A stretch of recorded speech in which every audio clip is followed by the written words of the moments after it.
Well, it is a new approach to money management, raising your kids to know much more than just the basics, but rather how to become a millionaire.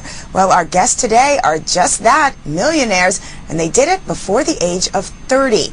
We're so happy to be joined by Emron and Aaron Andrew and their father, Douglas. They are all the authors of the new book, Millionaires by 30, The Quickest Path to Financial Independence. All right, Douglas, as a parent, tell us some of the very specific things that you did to teach Emron and Aaron about making big money.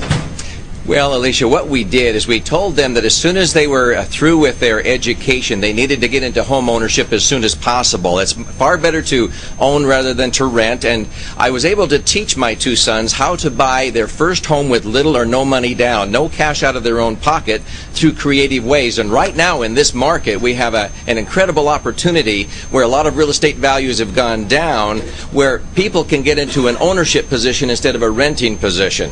And so Emron and Aaron went out and bought their first homes, and then they built a cabin together, and then they built two homes with using very little or none of their own cash. And now we are partners on a large real estate project at a ski resort, and lo and behold, at age 26 and 28, they both have net worths well in excess of $1 million, and they have liquidity, safety, and they're earning a rate of return on those lazy idle dollars. If people would learn how to do this, they wouldn't be in the trouble they're in today with all the home foreclosures that we're hearing about in the country.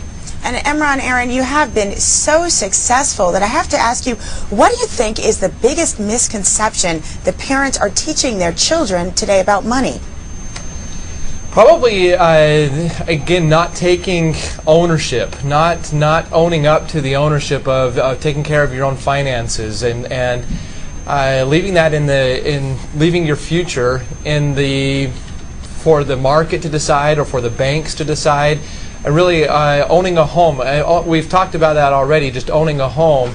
Buying that first home is one of the most critical steps that really helped me become more financially mature. If I hadn't bought that home, I don't think I would have taken money and my finances and my monthly expenses very seriously. But as soon as I took that first step and bought that first home, and then continue to implement the additional strategies that we talk about in Millionaire by 30, it just kept on compounding and growing for myself.